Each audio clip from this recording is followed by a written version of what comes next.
Welcome to Void Case Files.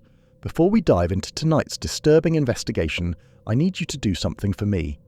If you're fascinated by the unexplained, by the terrifying truths that hide just beneath the surface of our reality, hit that subscribe button right now. We're on a mission to reach 1,000 subscribers by the new year, and we need your help to get there. We're committed to posting daily videos, bringing you the most chilling, unexplained cases that will keep you up at night. Your support means everything. Now, let me ask you something. What if everything you thought you knew about life on Earth is wrong? What if the history we've been taught in school, the comfortable narrative of human civilization, is nothing more than a sanitized version of something far more disturbing? Tonight, I'm going to tell you about a discovery made by a Massachusetts state trooper in September of 2023, just outside Rockland, Massachusetts. A discovery that connects to decades of unexplained phenomena in a place locals call the Bridgewater Triangle. This isn't some internet creepypasta. This is a documented case involving remains unlike anything in our scientific record, found in an area that has terrified people for over 250 years. One man stumbled upon evidence that suggests we are not, and have never been, alone on this planet. And what happened after his discovery will show you just how far authorities will go to keep certain truths buried. This is the story of Trooper Daniel Hayes and the night he found something that changed everything. September 22nd, 2023, Friday evening, 9:43 p.m. Trooper Daniel Hayes had been staring at the rain-slicked highway for the past 40 minutes when the call crackled through his radio. 15 years on the Massachusetts State Police Force had given him an instinct for trouble, and tonight that instinct was screaming. All units, we have a report of a disturbance in the wooded area off Beechwood Street, Rockland. Caller described unnatural lights and sounds that don't belong. Hayes grabbed the radio. "This is Trooper Hayes. I'll respond." He knew that area intimately. Grew up in Easton, right in the heart of what locals called the Bridgewater Triangle. His grandfather used to take him fishing near the Hockomock Swamp and tell him stories about the old Wampanoag name, place where spirits dwell. Young Danny had laughed them off as campfire tales, but 15 years of police work had taught him that some stories have teeth. Strange lights over Route 44 that moved with impossible precision. Calls about birds the size of small aircraft. That case in Freetown back in 1998, cattle drained of blood with surgical cuts no animal could make. Hayes had learned to file reports and keep his mouth shut. Some questions didn't have answers anyone wanted to hear. As he drove down Route 228, autumn darkness swallowed his headlights. His radio started hissing with static that almost formed words in languages he'd never heard. He'd experienced this before in other parts of the triangle. It never meant anything good. Hayes parked at the Beechwood Street access point at 10:17 p.m. The temperature had plummeted, his breath forming clouds as he grabbed his maglite and stepped into the woods. The beam cut through darkness that felt solid, oppressive. Then he noticed it. Silence. Complete and absolute. No insects, no rustling leaves, no distant highway noise, just his boots crunching on the trail and his own breathing. In 15 years of night patrols, he'd never experienced anything like this. The woods were always alive with sound. This felt like walking through a cemetery. He followed the old hunting trail his father had shown him decades ago, but something was wrong. Trees were damaged, bark stripped in perfect vertical lines from root to crown. Some stood completely dead among healthy growth, branches reaching skyward like skeletal hands frozen in supplication. Hayes had walked these woods since he was 12. This damage was recent, weeks old, maybe less. But what could do this? The lines were too precise, too uniform. The ground showed drag marks, deep furrows in the earth, as if something massive had been pulled through the forest. Hayes followed them, his flashlight beam cutting through the darkness. Then the smell hit him, metallic, sharp, like the air after a lightning strike. But the night was clear, stars visible through the canopy above. He pushed through a stand of trees and stopped. Before him lay a clearing he'd never seen before, and he'd explored every inch of these woods. Perfectly circular, roughly 50 feet across. All vegetation inside was blackened and crystallized, frozen in twisted forms. But nothing was burned. No ash, no char, no signs of fire, just plants transformed into glass-like sculptures. His flashlight beam caught something in the center. At first glance, a deer skeleton. But as Hayes moved closer, his training kicked in, cataloguing details that made his blood ice over. Humanoid, but fundamentally wrong. The skull stretched back, suggesting a brain cavity 30% larger than human. Eye sockets too wide, angled upward. The rib cage had extra structures, bones that served no purpose in human anatomy, and the hands, 6 delicate fingers on each, joints bending in ways that shouldn't be possible. Hayes knelt, hands trembling as he pulled out his phone. His flashlight beam played across the bones, revealing a faint luminescence, barely visible but definitely present, as if whatever energy had once animated this being still lingered in the calcium and marrow. 15 years had shown him plenty of death, accidents, overdoses, violence in all its ugly forms. But this was different. This was something that challenged everything he thought he understood about the world. He took dozens of photographs, documenting from every angle. As he moved around the clearing's perimeter, he spotted symbols carved into the trees, ancient weathering, yet the cuts looked fresh, as if someone had recently retraced them. They matched descriptions from old police reports he'd once glimpsed, Native American warning markers. The Wampanoag marked dangerous places, locations where spirits dwelled and humans shouldn't venture. His flashlight swept the edges again. More bones. Fragments scattered throughout the crystallized vegetation. Pieces of skulls, sections of ribcage, finger bones. This wasn't one body. Multiple beings had died here. Hayes radioed dispatch, his voice steadier than he felt. "This is Trooper Hayes. I need backup at my location immediately, and contact the state medical examiner. I've found remains." He paused. "Human remains, I think."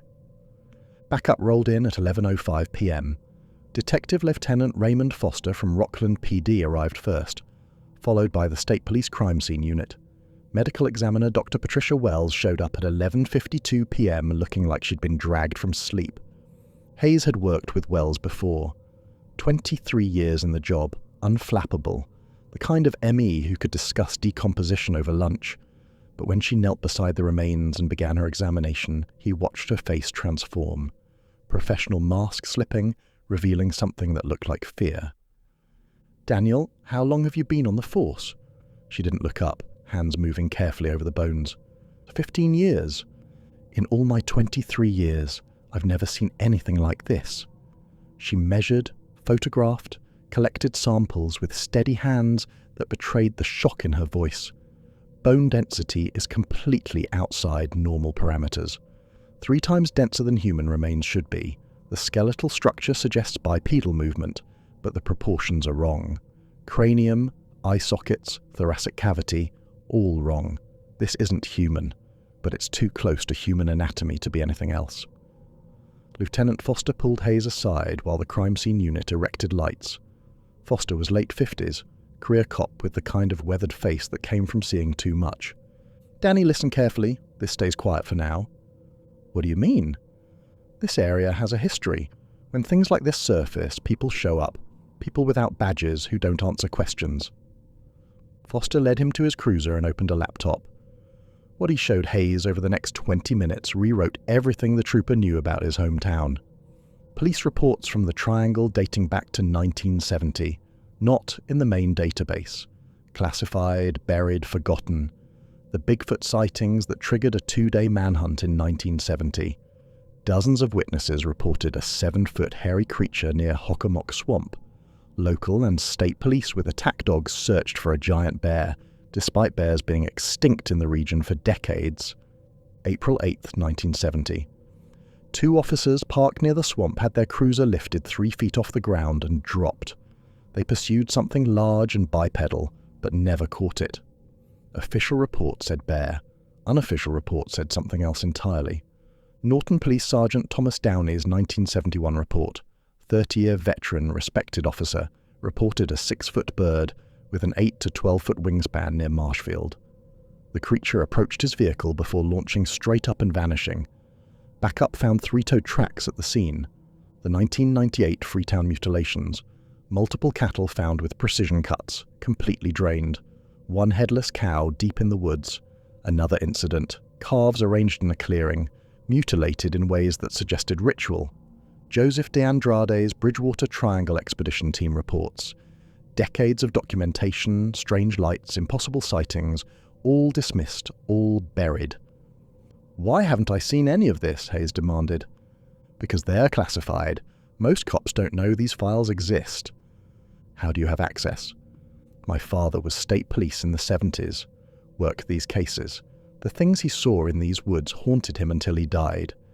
He gave me copies of everything before he passed. Told me something lived here. Something that predated us. I thought he was losing it. Now, I'm not sure." The remains reached the State Forensic Lab in Boston by 2:37 a.m. Hayes went home, but sleep was impossible. He kept seeing those eye sockets, those six-fingered hands, that impossible biology. 6 days of silence followed. Calls to Dr. Wells went to voicemail. Foster wasn't returning messages. The normal channels had been severed. Wednesday, September 28th, Hayes received orders to report to State Police Headquarters in Framingham at 3 p.m. No details, just a summons. He arrived to find Foster, Dr. Wells, and two men in expensive suits waiting in a windowless conference room. The men offered no names, showed no credentials. They gestured for Hayes to sit. Files covered the table, analysis reports, photographs, documents stamped with classifications Hayes had never seen.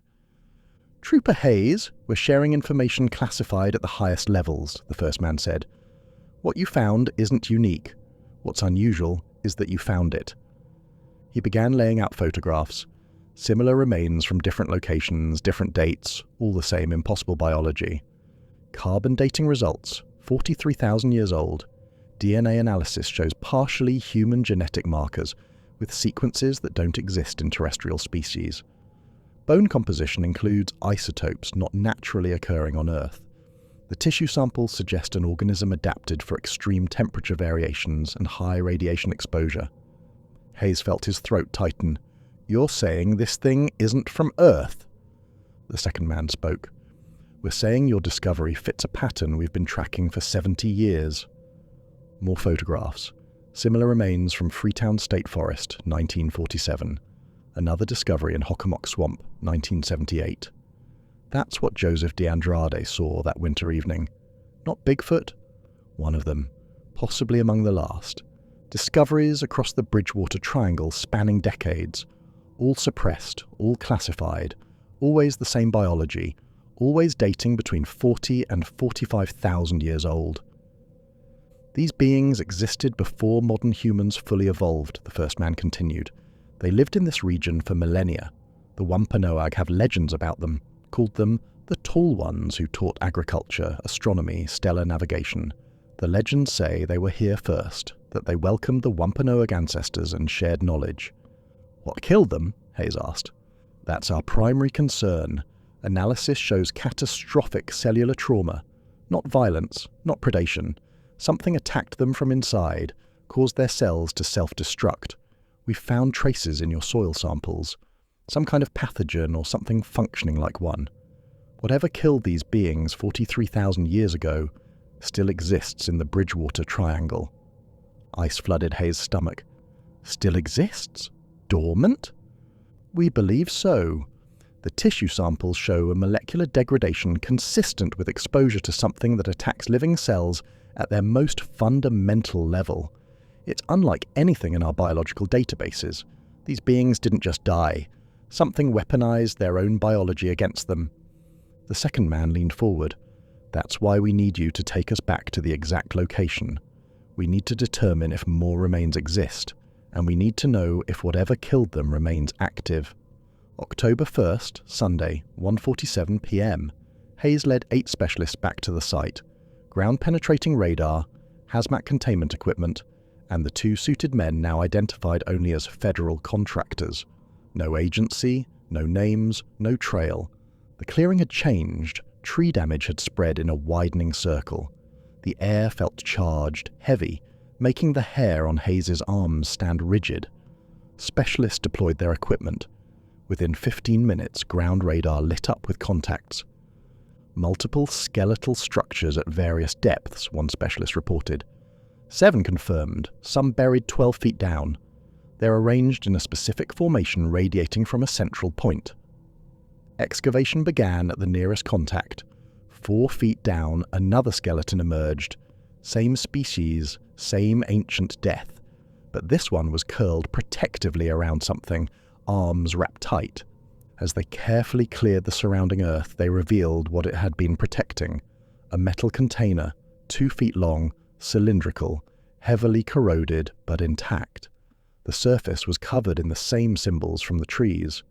20 minutes of analysis preceded the attempt to open it.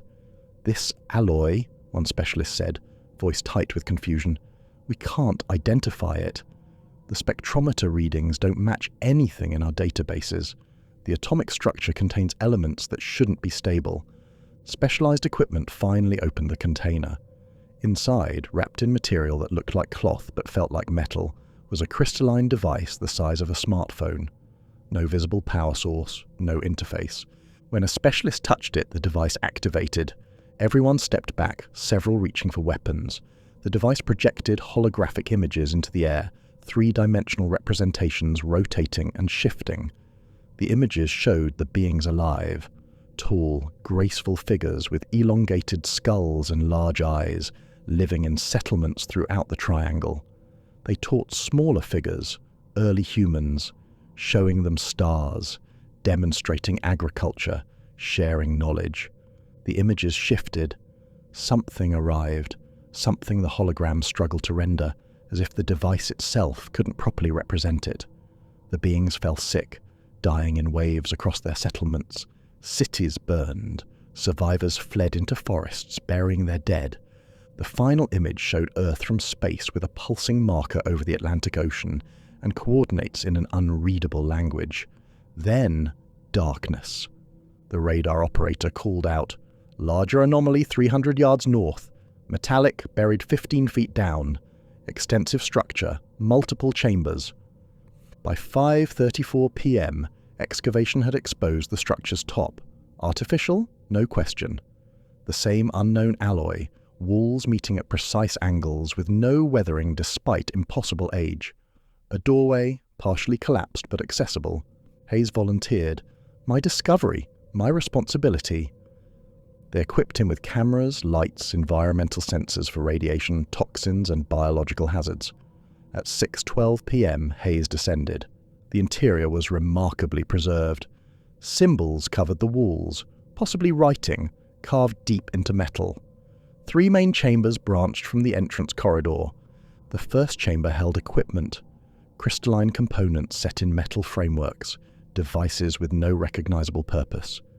Everything dust-covered, but beneath it, the technology looked pristine, as if shut down yesterday, rather than 43 millennia ago. The second chamber stopped Hayes cold. 6 more skeletons huddled together in the center. They died seeking shelter, dying together in their final moments. The third chamber was different. Walls covered floor to ceiling in carved images, a timeline, a history. His camera captured everything as he slowly panned across the carvings. The beings arriving on Earth roughly 70,000 years ago in vessels the artists struggled to depict. They explored, studied, lived in harmony with the planet. Thousands of years passed. When humans appeared, the beings welcomed them, taught them, coexisted peacefully. The carvings showed cooperation, shared knowledge, mutual respect. Then, approximately 43,000 years ago, the carvings showed something else arriving. Multiple attempts to depict it, different artistic tries at representing something perhaps impossible to visualize. It brought death. The beings fell sick in waves. Numbers dwindled rapidly. The final carvings were the most disturbing. They showed the beings sealing themselves in structures like this one, desperately trying to contain something, prevent it from spreading. But they failed. The carvings showed them dying in their shelter, final moments spent leaving a warning for whoever might find them. At the bottom of the final carving, a message. Dr. Wells's voice crackled through Hayes's radio, watching via camera feed. I can read parts of this. It's similar to ancient Wampanoag dialects, but much older, as if Wampanoag language itself derived from this. What does it say? Papers shuffled in the background. It says, "We failed to contain it. We sealed it in the deep waters where it sleeps. If you find this, do not disturb the swamp. The sleeper must not wake. We gave our lives to bind it here. Do not let our sacrifice be in vain." Hayes' sensors suddenly screamed. Radiation spiking, not dangerous yet, but climbing steadily. Temperature rising. "We need to leave, now." As he climbed toward the surface, the ground trembled. Subtle, barely perceptible, but unmistakable. Something miles beneath the Hockomock swamp was moving. The team evacuated by 7:03 p.m. Hayes looked back as they retreated. The clearing glowed faintly, that same luminescence from the bones, but brighter now, pulsing like a slow heartbeat. At their vehicles, one contractor was on a satellite phone, speaking in hushed code. When he finished, his face was grim. "Orders from the highest levels. This site is classified under National Security Protocol 7. "Meaning what?" Hayes demanded. "Meaning this never happened. We seal it and walk away." Foster stepped forward. "We can't walk away. If that warning is real, if something's sealed in the swamp."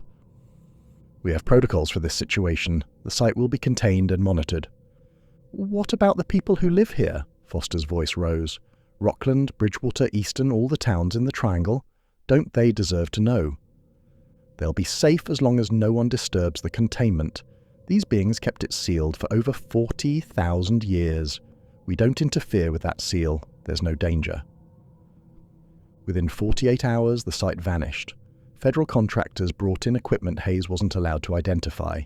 The clearing was restored to look untouched. Radiation shielding buried around the perimeter. Seismic monitors hidden throughout the area. Forest access points closed. Maintenance issues on the trails. The land purchased by a shell company declared off limits. Hayes was placed on administrative leave. Psychological evaluation required. Official reports said he'd found deformed deer remains, his photographs, corrupted files, his testimony, stress-induced hallucinations. Dr. Wells transferred to Springfield. Foster took early retirement. The contractors vanished like smoke. But Hayes couldn't let go. He had copies of everything, backed up to servers the government didn't know about. And he knew others had seen things in the Triangle, people dismissed as crazy. He started investigating. Remembered Foster's reports about Joseph DeAndrade, who'd founded the Bridgewater Triangle Expedition Team in 1985, later the Paranormal Investigation Organization in 1992, decades documenting Triangle phenomena, collecting eyewitness accounts, mapping incidents. Hayes found him in mid-October. DeAndrade was late 70s now, still in Bridgewater, still maintaining extensive files. They met at a small diner in West Bridgewater on October 15th. DeAndrade looked at Hayes with eyes that had seen too much. "You found one of them, didn't you?" "How did you know?" "Because in 1978, I saw one. Living." DeAndrade's story poured out. Winter evening, Claybanks Pond in Bridgewater. Investigating light reports when something emerged from the trees. Tall figure, at least 6 feet, covered in dark hair. But it moved wrong, too fluid, too purposeful. When it turned to look at him, the eyes were wrong, too large, too intelligent, too aware. It looked at me for maybe 5 seconds, but in those 5 seconds I knew. This wasn't an animal. This was something intelligent, something that understood what I was.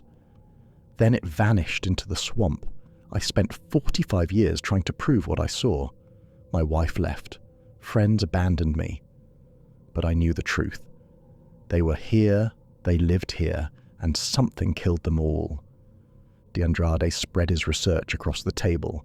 Decades of reports, sightings, incidents, carefully mapped across the Triangle. "Look at the pattern," he said, pointing to his map covered in coloured pins marking different types of incidents. Hayes studied it, incidents clustered around specific areas. Hockomock Swamp at the centre, but also Freetown State Forest, Profile Rock, the Taunton River, locations in West Bridgewater and Norton. "Burial sites," Hayes breathed, Like the one I found. They're all burial sites. Exactly. When the beings died, survivors buried them at specific locations, creating a barrier, a containment grid around something in the center, in the Hockomock Swamp. The Wampanoag had known, called it the place where spirits dwell, avoided it after dark. During King Philip's War in 1675, thousands died in and around that swamp. What if it wasn't just territorial conflict? What if they were protecting something, preventing colonial settlers from disturbing what should remain undisturbed? The Wampanoag elders knew, De Andrade said. They passed down stories about the tall ones and warnings about the sleeper in the deep waters, something from the sky that brought death. The beings you found buried it, sealed it, gave their lives to contain it. But the seal was never permanent, Hayes said. Every few decades it stirs. The sightings, the phenomena, signs of it testing the barriers. De Andrade nodded slowly. The beings who died here weren't victims. They were guardians. Now they're gone, and we're all that's left to watch over something we don't understand. November 28th, 2024, Thursday afternoon. Hayes was back on duty, different sector, far from the triangle. He'd kept his head down, followed orders, done everything right. But he monitored the area obsessively, checked restricted sites whenever possible. The call came at 2:17 p.m. Trooper Hayes, respond to Beechwood Street area. Hikers reporting strange lights and ground tremors. His blood froze. Nature of the call? Possible seismic activity. Hikers are scared, requesting police presence. Hayes responded with lights and sirens, heart hammering. He arrived at the sealed access point to find barriers moved aside.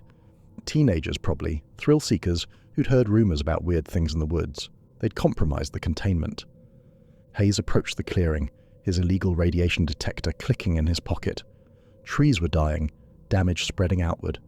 The ground where they'd backfilled the structure had partially collapsed. The entrance was visible again. His detector's clicking increased. Radiation elevated, higher than it should be even with a breach. Hayes pulled out the emergency number, the one contractors had given him for dire circumstances only. A team arrived in 90 minutes, impossibly fast. They brought equipment, took readings, spoke in urgent voices. One approached Hayes, grim behind his hazmat mask. The containment is breached. Whatever was dormant is showing increased activity.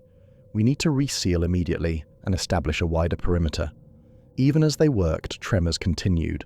Seismic monitors throughout the triangle registered activity.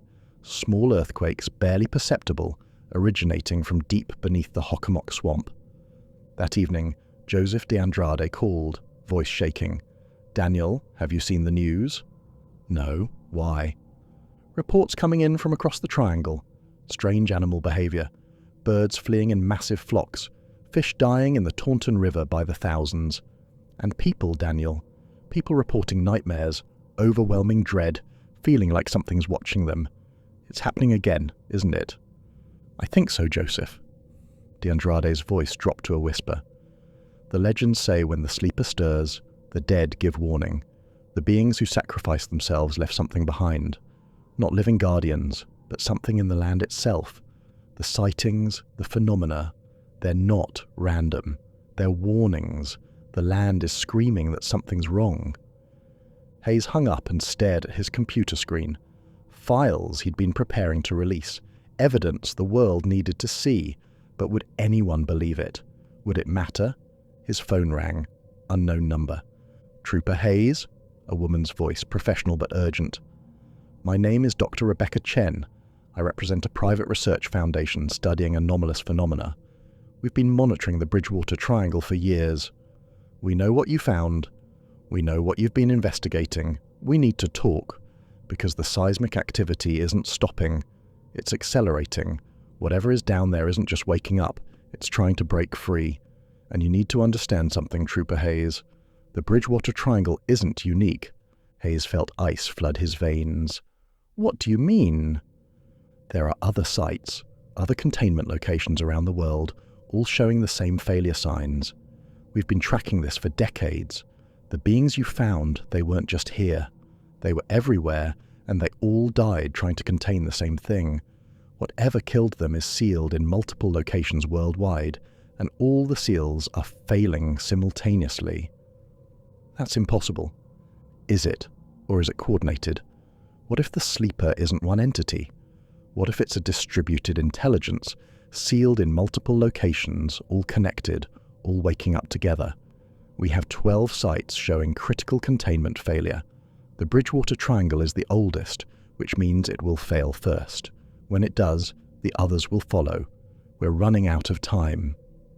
Hayes stared at his files. What do you want from me? We want you to help us finish what those beings started. They gave their lives trying to protect us. Now, it's our turn. Can you meet me tomorrow? Bring everything you have. We have a team, researchers from around the world who've been studying these sites. We think we know what the sleeper is. And we think we might know how to reinforce the seal. Might?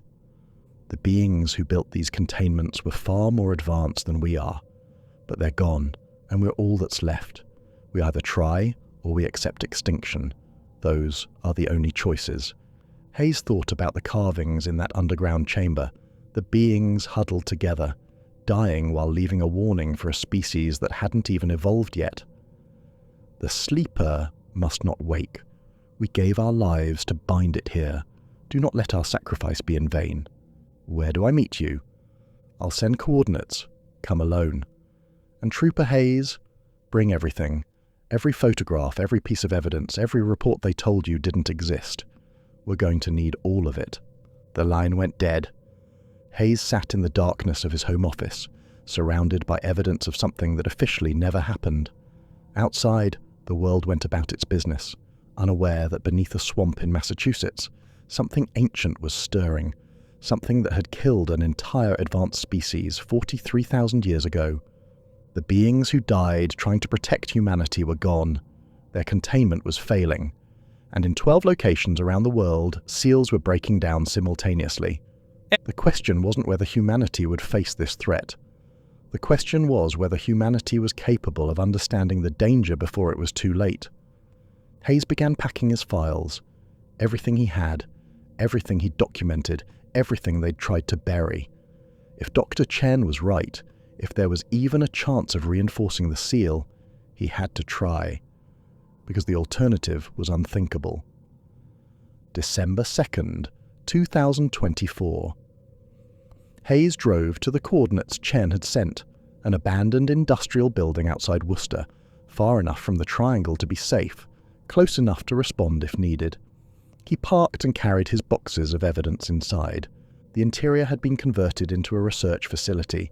Computers, monitors showing seismic activity, radiation readings, satellite imagery.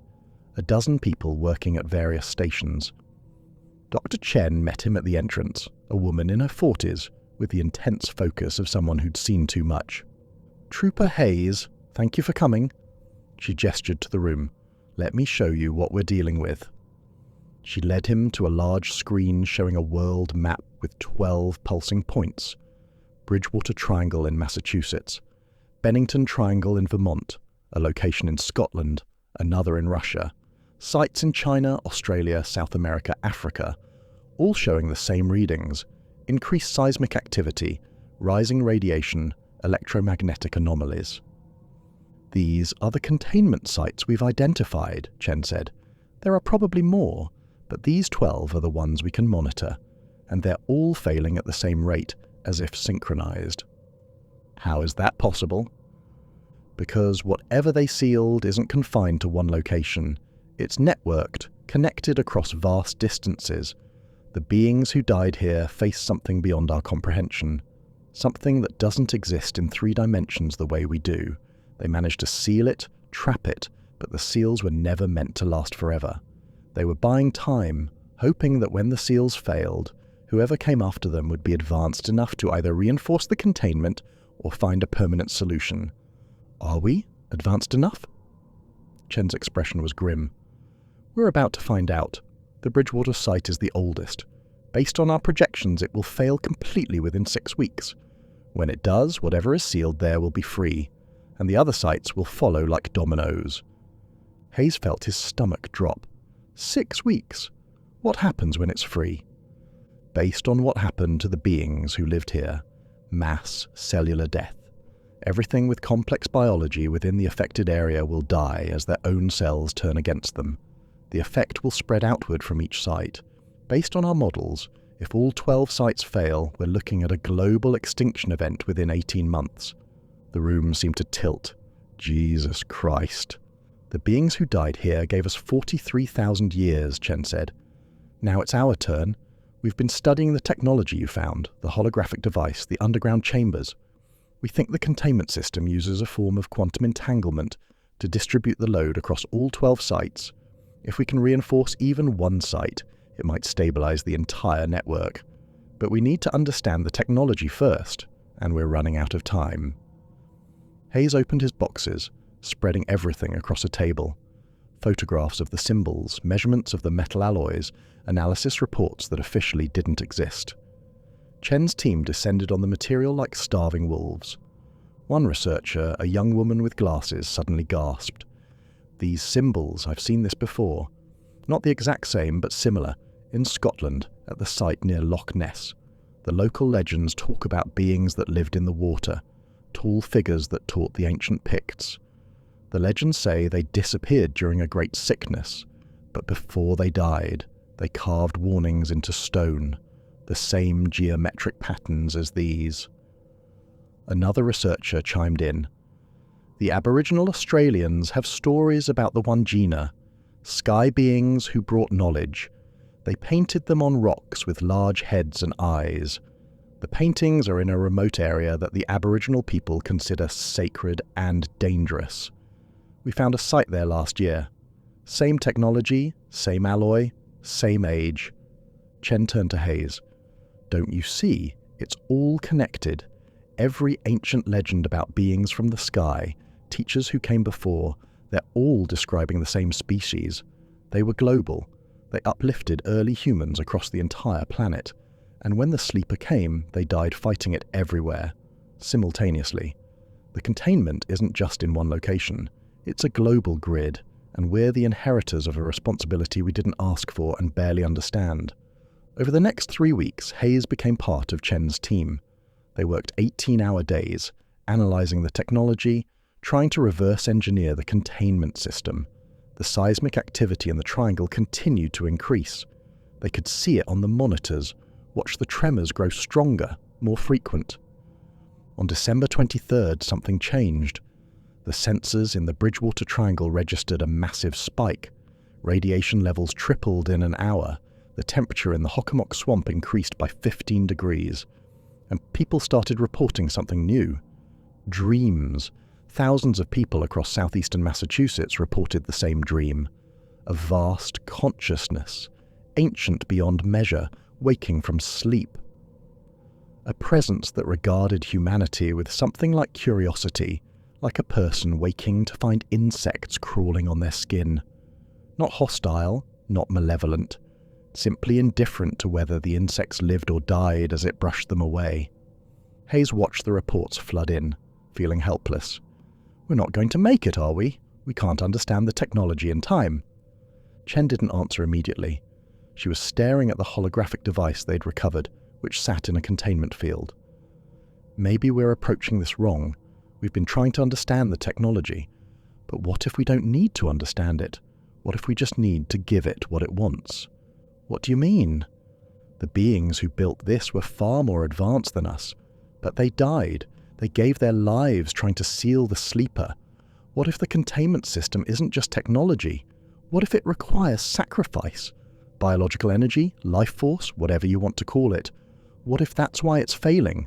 The beings who powered it are long dead, and the system is running on empty. Hayes felt cold. You're saying someone needs to die to power the seal? I'm saying the containment might require living consciousness to maintain it.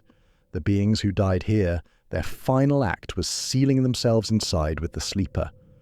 What if they're still there, in some form, powering the containment from inside? And what if after 43,000 years, they're finally running out? One of the researchers spoke up. If that's true, if the system requires living consciousness, we can't replicate that. We can't ask people to seal themselves in a tomb for thousands of years. No, Chen said quietly, but maybe we can buy more time. If we can interface with the holographic device, maybe we can communicate with whatever remains of the beings inside the seal.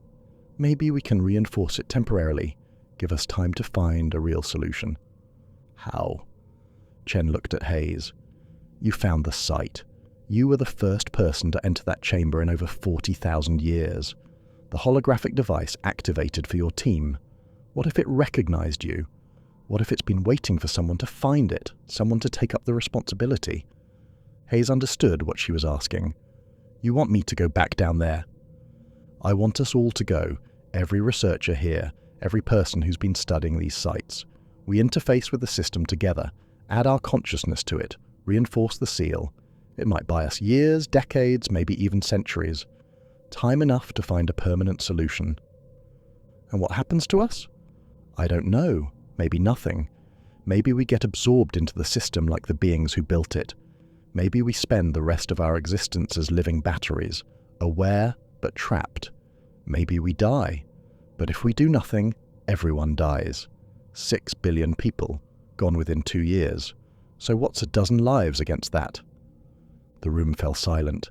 Hayes looked around at the researchers, saw the fear in their eyes, but also the resolve. They'd all dedicated their lives to understanding the unknown. Now the unknown was asking for the ultimate dedication. When do we leave? Hayes asked. December 28th, 2024. Hayes stood at the entrance to the underground chamber with 11 other people.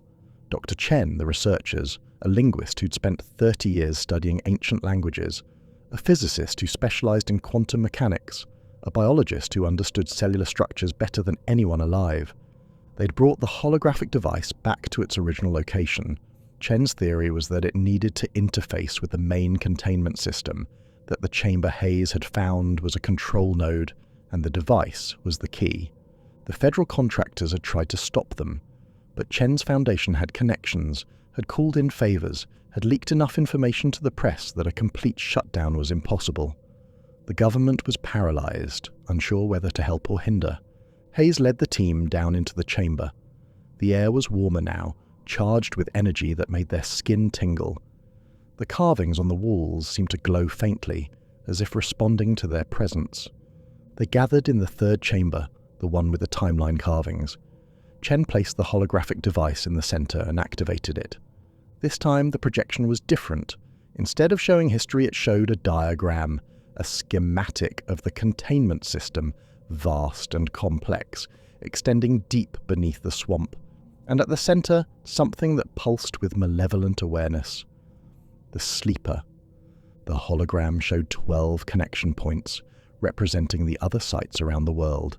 It showed the containment failing, threads breaking one by one, and it showed what would happen when the seal broke completely, waves of cellular death spreading outward, consuming everything. Then the hologram showed something else. 12 figures standing at each site, their consciousness linked, forming a living network that reinforced the technological containment. The beings who'd built this had done exactly this, 43,000 years ago. They'd sacrificed themselves, become part of the system, bought time for the species they'd been trying to protect. Now it was humanity's turn. Chen looked at Hayes and the others. Everyone understand what this means. Once we do this, we might not come back. We might spend the rest of eternity as conscious prisoners, holding back something that wants to be free. The linguist spoke first. I've spent my life studying dead languages. I'd rather spend death giving them meaning. The physicist nodded. Quantum theory suggests consciousness exists outside normal space-time. If we become part of the containment, we might experience all moments simultaneously, forever and never. I'll take that over extinction. One by one, they agreed. Hayes went last. I found this place. I woke it up by bringing people here. This is my responsibility. Chen activated the device fully. It projected beams of light that connected to each of them, forming a web. Hayes felt something enter his mind, not painful but overwhelming. Vast intelligence, ancient beyond measure, examining him, judging him, accepting him. The last thing he heard was Chen's voice. "Teams at the other 11 sites are ready. On my mark, we all interface together. This might work, or it might kill us. Either way, it's been an honor." "Mark." The world exploded into light and awareness. Hayes felt himself dissolving, his consciousness expanding, connecting with the other researchers, then with teams at sites around the world, then with something vast and ancient. The beings who'd built this containment were still there, after all this time, holding back the sleeper through sheer force of will. But they were fading, eroding, desperate for relief. Hayes and the others joined them, adding their strength to the network. He felt the sleeper below, a presence that existed across multiple dimensions, something that regarded three-dimensional life the way humans regard bacteria. Not evil, not good, simply operating on a scale of existence where individual consciousness was meaningless. The containment stabilized, the failing threads reinforced. The sleeper, sensing new awareness holding it back, retreated deeper into dormancy. Hayes lost sense of time. He was everywhere and nowhere. He existed in the moment of his birth and death simultaneously. He saw the beings who'd built this, saw their civilization, their knowledge, their desperate fight against something they couldn't defeat, only delay. And he understood. The sleeper wasn't an invader. It was natural, part of the universe's immune system, eliminating life that grew too complex, too aware, preventing consciousness from reaching a threshold that would damage reality itself. The beings who'd fought it had crossed that threshold. They'd become so advanced that their existence threatened the fundamental structure of space-time. The sleeper had come to prune them back, and they'd used their final moments of awareness to seal it away, hoping that humanity would never cross the same threshold. But humanity was approaching it. Another few centuries of technological advancement and humanity would trigger the same response. The sleeper wasn't waking because the seal was failing. It was waking because humanity was approaching the threshold, and it was time to prune again, unless humanity learned to stop, unless humanity chose a different path, unless the species that the ancient beings had tried to protect learned from their mistake and stayed below the threshold, remained forever at the edge of cosmic awareness without crossing over. Hayes understood this in a timeless moment of clarity, and he understood that his sacrifice, Chen's sacrifice, the sacrifices of everyone in the containment network, would buy humanity one more chance, one more opportunity to choose wisdom over advancement, sustainability over expansion, harmony over domination. The question was whether humanity would take it. In the physical world, 12 teams at 12 sites around the globe interfaced with ancient technology. Their bodies remained breathing, living, but their consciousness was elsewhere, woven into a network of living minds, holding back something that wanted to be free. The government sealed the sites, built facilities around them, established monitoring systems. The official story was environmental contamination, dangerous radiation, toxic waste, anything to keep people away. Joseph de Andrade, watching news reports from his home in Bridgewater, understood what had happened. He'd spent 45 years documenting the triangle, and now he'd witnessed its culmination. He wrote everything down, created a record, sealed it in a vault with instructions to open it in 50 years. Because humanity deserved to know, deserved to understand that 12 people, led by a Massachusetts state trooper who'd stumbled onto something impossible, had given up their existence to buy the species more time. The seismic activity in the Bridgewater Triangle stopped. The radiation levels normalized. The dying trees recovered. Life returned to the Hockomock Swamp and with it peace. But deep beneath the earth, in 12 locations around the world, Daniel Hayes and 11 others existed in a state between life and death, consciousness and oblivion, holding back something ancient and terrible, buying humanity time it might not deserve. The sleeper must not wake. We gave our lives to bind it here. Do not let our sacrifice be in vain. Trooper Daniel Hayes discovered something in the woods outside Rockland, Massachusetts that changed everything. Remains of beings that lived on Earth 43,000 years ago. Evidence of an intelligence far older than human civilization. Technology that shouldn't exist. and a warning that humanity failed to heed in time. But when the moment came, when the choice was between extinction and sacrifice, 12 people chose sacrifice. They became part of something larger than themselves, joining an ancient network of consciousness holding back a force that views complex life as a threat to reality itself. The federal government has classified everything, the sites are sealed, the evidence is buried, but the truth exists in files that can't be completely erased, in testimony that can't be fully suppressed, in the legacy of a trooper who found something impossible and refused to let it be forgotten. Joseph de Andrade spent 45 years documenting the impossible in the Bridgewater Triangle. Sergeant Thomas Downey filed an official report about a 6-foot bird with a 12-foot wingspan. Dozens of officers, hundreds of witnesses, all seeing signs of something ancient stirring. They weren't crazy. They were witnessing the warning signs of a containment on the verge of failure. Daniel Hayes saw those signs and followed them to their source, and when the moment came, he made the choice that saved humanity, at least for now. This has been Void Case Files. If this investigation disturbed you, if you need answers as much as we do, hit that subscribe button. Help us reach 1,000 subscribers by the new year. We're posting daily videos, bringing you the cases they don't want you to know about, the truths they want to keep buried. Because the truth about the Bridgewater Triangle, about what lies beneath the Hockomock Swamp, about the sacrifice of 12 people who gave up everything to save a species that might not deserve saving, that truth matters. The beings who tried to protect us are gone, but their legacy lives on in the humans who took up their burden. And somewhere, deep beneath the earth, Daniel Hayes and 11 others exist in a state beyond death, holding back the inevitable, buying humanity time to learn, to grow, to choose a different path. The question is whether we'll use that time wisely. Stay vigilant, remember their sacrifice, and pray we never have to make the same choice.